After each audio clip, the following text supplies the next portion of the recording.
name's Kim. I'm a full-time jewellery tutor and community workshop leader in Bristol, and I'm here to just share a few tips and techniques about how you can show up a bit more online. So ways you can share your work and yourself and just give your audience a little bit more of a connection with you and also grow your audience. This is going to be less about planned product photography and photo shoots. It's more about showing a bit of the behind the scenes, a bit about yourself, and feeling more comfortable and confident in terms of taking pictures as you go in the moment, but still producing really great content.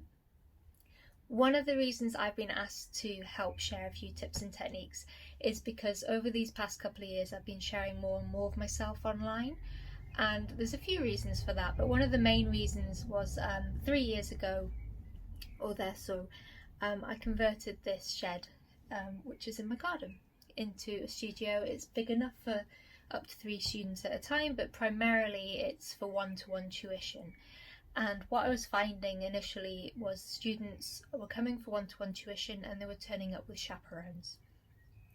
And that's because they didn't feel comfortable going to a private space in somebody's property when they'd never met that person. They had no idea who that person was, they knew nothing about them.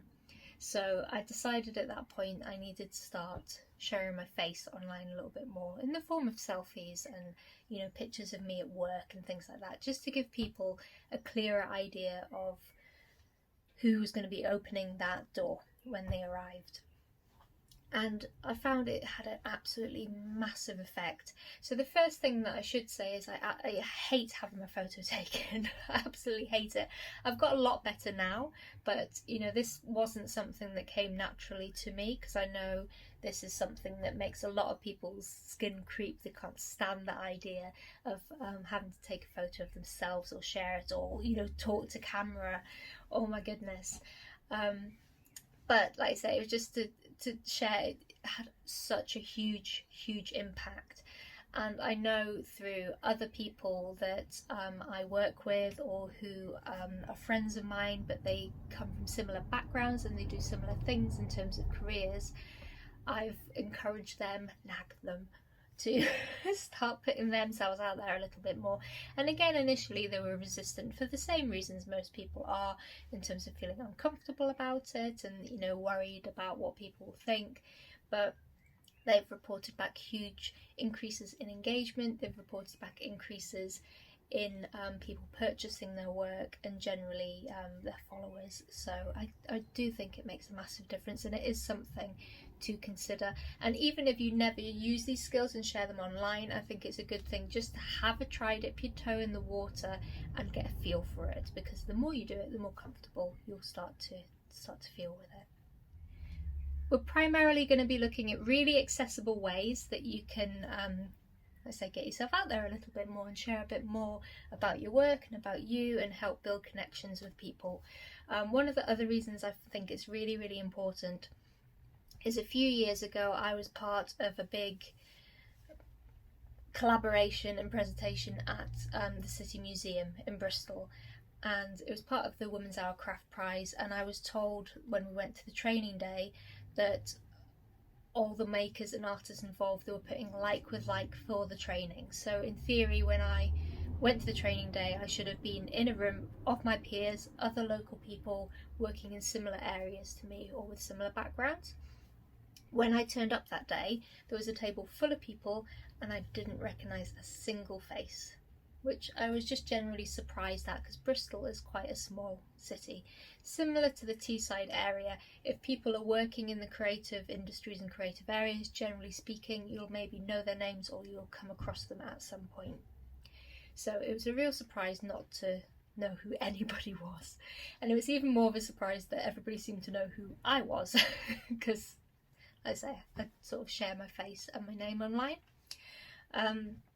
When we started doing the intros and going around the table, I soon realised that I actually knew the majority of the people in that room, but I knew them from online. I knew their businesses. And when I went back and checked later after the training session, I realised that very few of them had any representation of who they actually were on their profiles. So more often than not, if you go onto somebody's profile, you won't have any idea of, you know, what they look like, or to give you sort of a visual idea of who they might be. But my absolute biggest pet peeve is more often than not the name isn't even on there either. It will maybe be the business name or your social media handle, which you would think in theory, if it's just about the work, isn't that big an issue.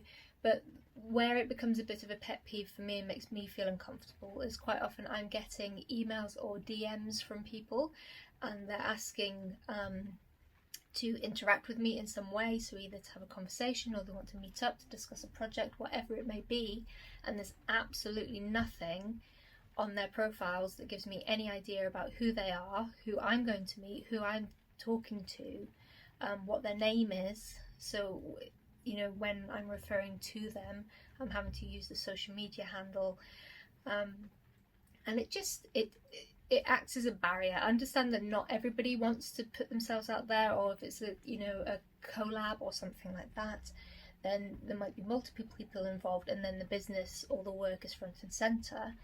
But it does very much act as a barrier when you're trying to build relationships with people or build your audience. So I think it's really important, at least every now and again, just to show up a little bit, show up online. There's lots of sort of annual online challenges that normally get called, where one of the prompts for the week or the month or whatever it might be will be to show yourself online, and without fail that is the day, that is the prompt that everybody's, you know, they post whatever it is they post, but there's a little explanation underneath where they're like, oh, I feel so uncomfortable doing this, or I absolutely hate, or I never take photos, or here's a picture of my hands. And I just find it really interesting that so many people are in the same boat, and while a lot of people don't even get involved in that day, in that day's challenge, it's by far one of my favourites. And as much as people quite often really dislike getting involved and posting themselves on that day, I also know from the feedback and the comments you see online, that tends to be people's favourite days, and looking at other people's posts. So as much as we often feel uncomfortable sharing ourselves, more often than not we do really enjoy and benefit from seeing the behind the scenes of the other people that we follow, or the other people in our communities. So like I say, I personally think it's quite important. And even if you never share it online, just have a little, you know, think about it, have a practice, get a bit of a feel for it. Purely by putting myself out there more, and especially with the, you know, talking to camera pieces, I've had 2 separate people on 2 separate occasions come from America to have workshops with me in England, private one-to-one workshops, and it's just, like I say, it's just made a huge difference, because people really do get a deeper feeling for what you're all about. So we're going to jump in, we're going to look at a few different ways you can document things. So like I say, whether it's your work, whether it's behind the scenes, whether it's giving a flavour of who you are, but we're going to look at different devices and a few pros and cons. So that's what's coming up next. If you want, take a little break and go and grab yourself a drink, or go and get a little snack. Just pause it for a second, and then we'll move on to the next video.